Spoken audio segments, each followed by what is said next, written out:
Welcome to the Deeper Thinking Podcast. The Deeper Thinking Podcast is produced as an independent, ad-free project. Its episodes are digitally narrated to manage the demands of research and editing, while ensuring each installment is engaging, ethically considered, and attentive to nuance. Central to this episode is a term developed by cultural theorist Grafton Tanner, Foreverism.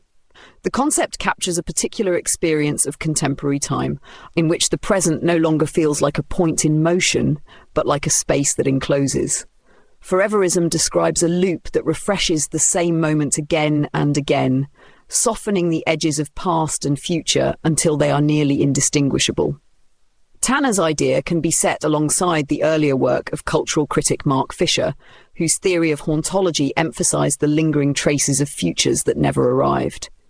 Where Fisher tuned the ear to the spectral presence of the unfulfilled tomorrow, Tanner adjusts the signal toward a present that refuses to pass. In Fisher's frame, the now was haunted by the residue of lost possibility. In Tanner's, the now itself has become the ghost, its repetition creating a spectral quality not through absence but through its own persistence. This shift in emphasis changes the texture entirely. Hauntology rests on anticipation without resolution. Foreverism rests on a continuity so unbroken it begins to erode the very sense of before and after. Foreverism names a condition in which the present seems to extend indefinitely, held in place by repetition, recycling, and the suppression of meaningful change. It describes a texture of life in which novelty appears, but rarely in ways that alter the underlying arrangement of things. Instead, what is new often turns out to be a reissue, a reboot, or a recombination of what has already been. Tanner's formulation of the concept has a persuasive neatness, catching something in the air of contemporary culture. The sequel without end, the mall that looks like every other mall, the algorithm that serves up an infinite stream of almost the same. The appeal of the idea lies in its diagnostic reach. It can seem to explain much of what surrounds us, but its strength carries a risk. Pushed too far, it can begin to treat every recurrence as designed, every similarity as a clue to a master plan, every echo as an intentional loop. The persistence of the present is not always the product of deliberate strategy. Cultural repetition can arise from converging tastes, market inertia, or the slow turnover of infrastructure, just as easily as from coordinated control. Trends may spread through mimicry as much as through marketing. Standardization of form or content may be an accidental byproduct of supply chains, not the result of a boardroom directive. A global fast food chain's design language might be meticulously planned, but the fact that several independent cafes adopt the same exposed brick aesthetic may have more to do with Pinterest boards, mass-produced light fixtures, and the price of salvaged wood than with a unified system of control. By attributing too much agency to an organizing structure, the foreverist view risks flattening the variety of forces at play, mistaking drift for design and coincidence for choreography. This overreach does not erase the value of the lens. Like Zygmunt Bauman's liquid modernity, which captures the restlessness and instability of social life, or Henri Lefebvre's rhythm analysis, which charts how repetition structures the everyday, Foreverism offers a way of reading the present that can illuminate patterns otherwise difficult to name.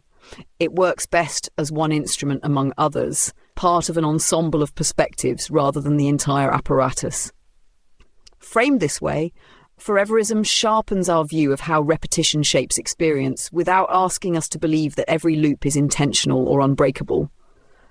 The grip of the present may be strong, but it is not total, and recognizing its unevenness is the first step towards seeing what else might be possible.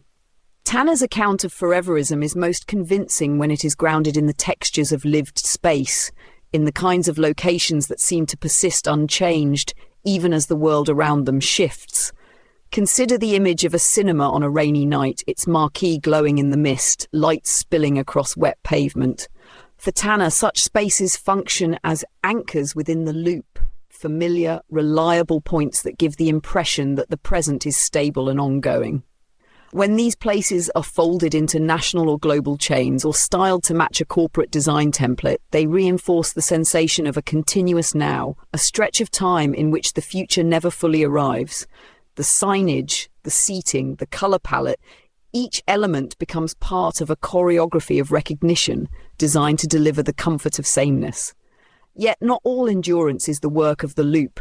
Some cinemas, cafes, and bookshops survive because they resist homogenization, supported by loyal customers' idiosyncratic programming or the personal vision of their owners. The Duke of York's Picture House in Brighton, for instance, manages to retain its eclectic charm despite belonging to a national chain. The Prince Charles Cinema in London has built a devoted following around late-night marathons, cult classics, and deliberately offbeat scheduling. These are not static replicas of a corporate ideal. They are evolving spaces that maintain continuity without erasing difference.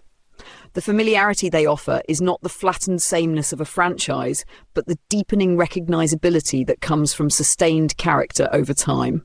In some cases, what appears as repetition is simply the slow pace of change when architecture, community, and habit reinforce one another.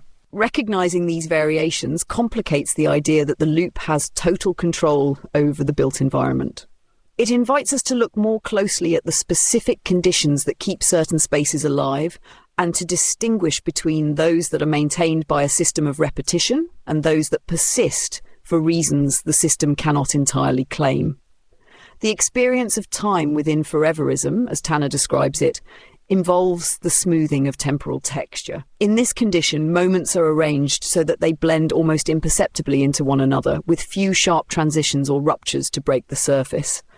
Streaming platforms drop entire seasons in a single moment, encouraging viewers to slide from one episode to the next without pause. Retail spaces rotate stock without strong seasonal markers, so the visual field changes in increments too subtle to register. News cycles run continuously, with one story bleeding into the next before the first has even concluded. The result is a sense of the present as a seamless expanse, a polished surface without seams or edges, where it is difficult to tell when one thing ends and another begins. This framing captures much of contemporary temporal experience, but it also assumes a level of coordination and control that does not always exist. Uniform pacing can arise from decentralized and sometimes unintended forces. Supply chains optimized for just-in-time delivery, consumer demand for immediate access, the gradual synchronization of daily habits through shared devices and platforms. These factors can align to produce a flattened temporal field without being guided by a single orchestrating hand. What appears as deliberate smoothing may in some cases be nothing more than the incidental harmony of unrelated systems. There are also contexts in which this smoothing fails. Political upheavals, public health emergencies, environmental disasters, and sudden technological breakdowns can impose sharp breaks in the flow of time, moments when the continuity of the present is abruptly interrupted. These events may be brief, and the surrounding systems often work to absorb them quickly, but they nonetheless reveal the fragility of any attempt to hold the present perfectly still. For those living through them, such moments can restore an acute sense of before and after, reintroducing the edges that smoothing seeks to erase. Seeing Foreverism as one influence among many, rather than the sole architect of temporal continuity, makes it easier to understand both its reach and its limits. It sharpens our awareness of the deliberate techniques used to maintain a seamless present, while leaving room to recognize the incidental and the accidental. It also prepares us to notice the fractures that appear in the surface, the interruptions that remind us that time can still move, and that the present, however persistent, is never truly beyond change. In Tanner's framing, temporal arbitrage refers to the extraction of value through the control and manipulation of time. It describes the way platforms, services, and institutions tune temporal rhythms to capture attention, encourage engagement, or optimize consumption. A streaming service might release content in a carefully timed sequence designed to keep viewers watching for longer stretches. An online retailer's subscription service might anticipate a customer's needs and ship products before the customer feels the absence. A social media feed might drip notifications at precisely calculated intervals to maximize the likelihood of a return visit. In these cases, the loop is not only preserving the present, but actively shaping its tempo in ways that make it profitable. The concept is compelling, but intentionality complicates the picture. Not every instance of time capture is the result of a grand strategic vision. Many emerge from small, iterative changes, an interface tweak designed to reduce friction, a logistics upgrade meant to save on storage costs, an adjustment to delivery schedules in response to user feedback. Over time, these independent refinements can converge to produce patterns that look deliberate, even when they are the sum of uncoordinated decisions. In other cases, pacing is set not by design, but by the limits of available technology or the inertia of older systems. There are also rhythms shaped by logics other than profit. Public libraries, for example, structure their lending periods to balance the needs of individual readers with the collective availability of books. Academic calendars, religious observances, and municipal schedules each organize time to serve community, tradition, or shared responsibility. These structures still shape experience, but their aims are not those of market-driven systems, and their effects on the present are not reducible to commercial logic. Recognizing these distinctions prevents temporal arbitrage from becoming an all-encompassing explanation for how time is managed. It keeps the concept precise, able to describe the deliberate engineering of temporal flow without flattening the complexity of the temporal landscape. Seeing it in this way clarifies that the loop's control over time is partial, not total. The rhythms of the present may be influenced by strategies of capture, but they also reflect accidents, inheritances, and values that lie outside the reach of the profit motive. In that unevenness, there is room for different tempos to survive. Spatial standardization in Tanner's account describes the process by which difference in place is flattened, producing environments that feel interchangeable no matter where they are located. The traveller who moves from one international airport terminal to another encounters the same glossy tiles, the same food franchises, the same muted lighting. High-end shopping districts across continents are stocked with identical storefronts, their windows dressed in seasonal colour palettes that could have been assembled in the same back room. The geography of repetition ensures that movement through the world often feels less like exploration and more like re-entry into a space already known. In this way, the loop extends its influence by making place itself a reinforcement of a stable, continuous present. Yet sameness is not always imposed by corporate directive. It can arise from converging tastes, shared aesthetic references, and the rapid spread of design trends through global platforms like Instagram and Pinterest.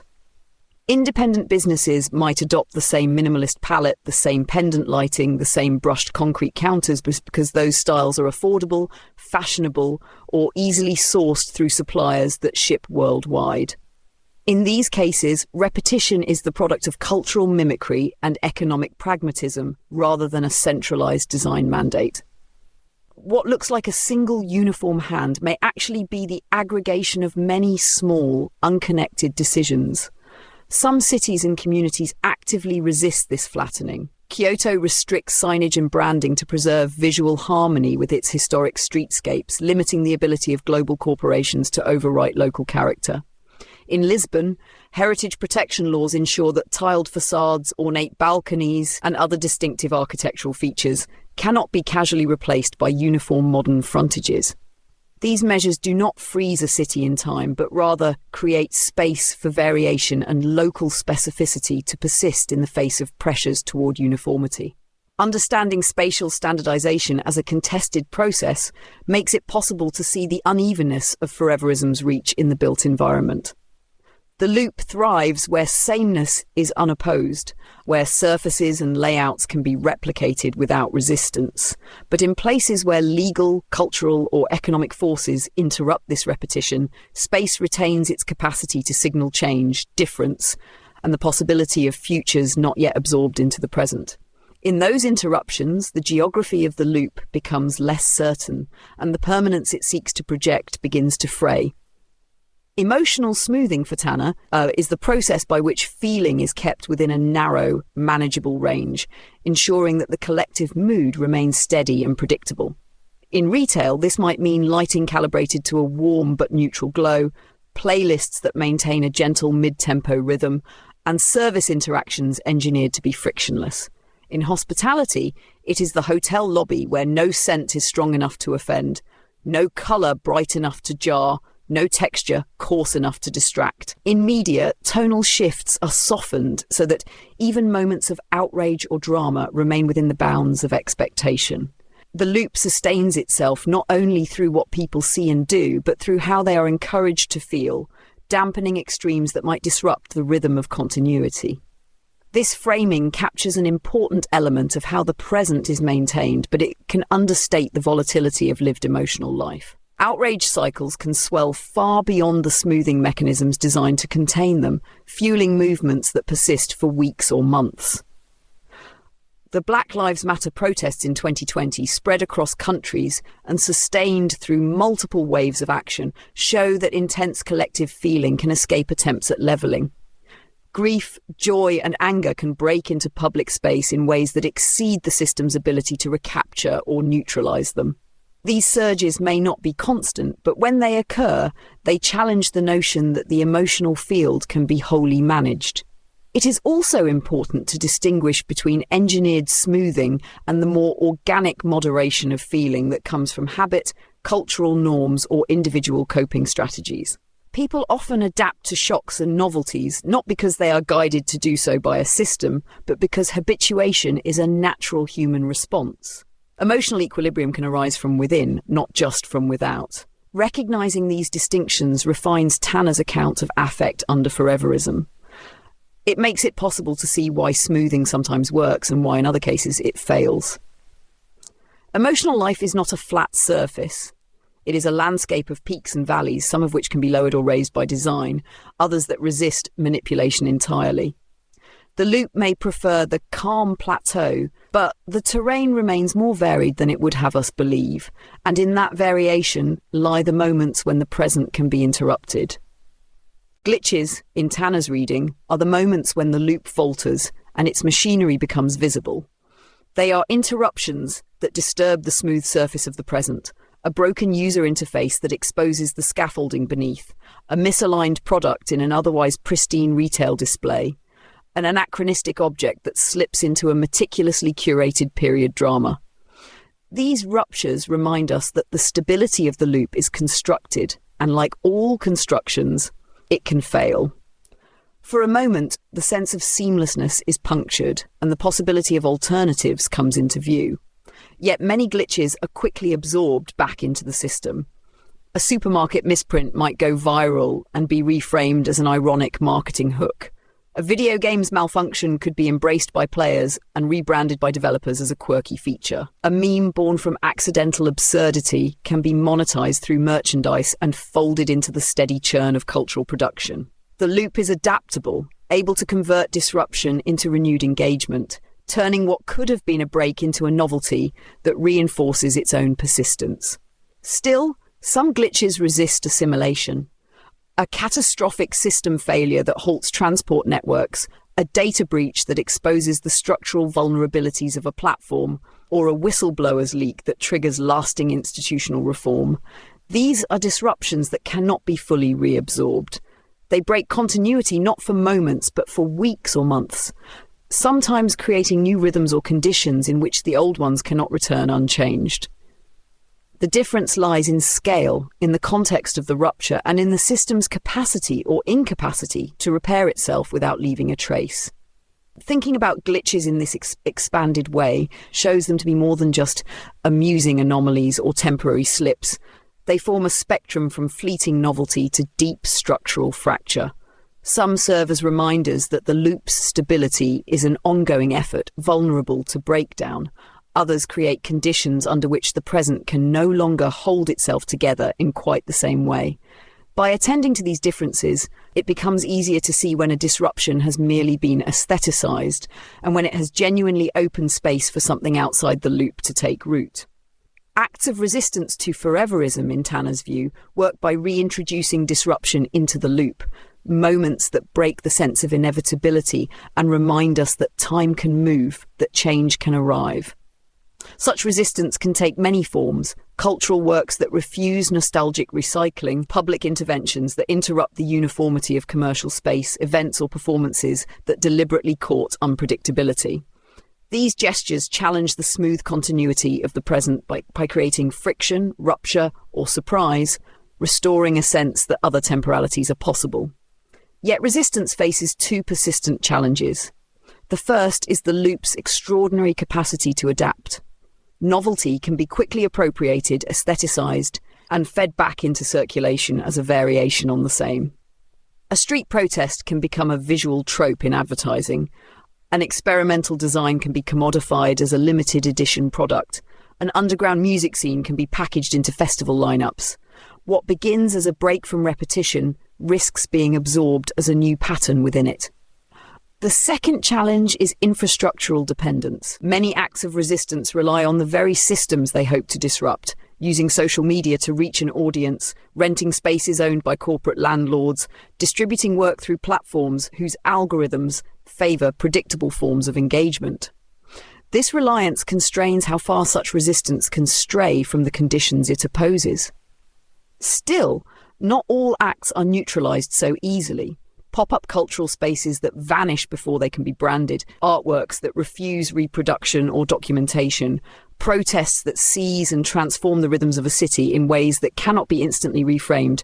These moments can survive long enough to disrupt the loop's smooth flow. Their power lies partly in their ephemerality. They leave only traces, memories, and altered expectations, rather than artifacts that can be sold or archived into the familiar. Seeing resistance in this way shifts the emphasis from overthrowing the loop entirely, a task for which no blueprint exists, to creating and protecting pockets of unpredictability. These pockets may be fragile and temporary, but they make visible the fact that Foreverism's continuity is not absolute. In each interruption, however small, is evidence that the present can still be altered and that other forms of time and space can exist alongside and sometimes against the one the loop sustains. If the loop's strength lies in fixing the present in place, then imagining a future, any future, becomes a form of resistance. This does not demand a revival of the grand futurisms of the 20th century with their vast utopian projections and definitive ruptures. Instead, it calls for the quieter, slower work of making time feel capable of moving again, of restoring the possibility that something genuinely new might arrive. To imagine a future is not only to plan, but to loosen the grip of the endless now. One step toward this is reintroducing beginnings and endings. In a culture where franchises are extended indefinitely, political cycles bleed into each other, and brands treat identity as permanent rather than seasonal, closure is rare. Without endings, renewal becomes impossible. Without beginnings, there is no momentum. Creating boundaries, allowing projects, seasons, and relationships to conclude, reopens the temporal field, making space for what does not yet exist. The difficulty lies in holding those boundaries against the loop's reflex, to recycle them, to turn endings into sequels and beginnings into prequels. Spatial and emotional conditions also matter. Places that resist homogenization through preservation of local character, through design experiments that reject standard templates, make it harder for the present to present itself as permanent. Emotional experiences that puncture smoothing, whether through unplanned joy, collective grief, or sustained anger, can jolt people out of the loop's measured pace. Their force lies partly in unpredictability. They cannot be produced on demand without losing their edge. There is no master plan for dismantling Foreverism, and prescriptive solutions risk becoming templates the system can absorb and redeploy. The more viable path is to cultivate conditions where unpredictability can survive, protecting spaces from standardization, supporting cultural forms that resist nostalgic recycling, fostering social rhythms that are not dictated by algorithmic pacing. These actions will be partial, provisional, and sometimes fleeting, but taken together they can loosen the grip of the engineered present. Foreverism's most persuasive illusion is that the present is inevitable. Tanner's framework makes that illusion visible, but it is most useful when treated as a lens, not a law. It reveals where repetition is maintained, but it cannot account for every echo or cycle. The future worth defending is one in which the loop's workings are visible but not total, where endings and beginnings can still occur, and where the time between them is not an endless middle, but a space in which the unexpected can take root.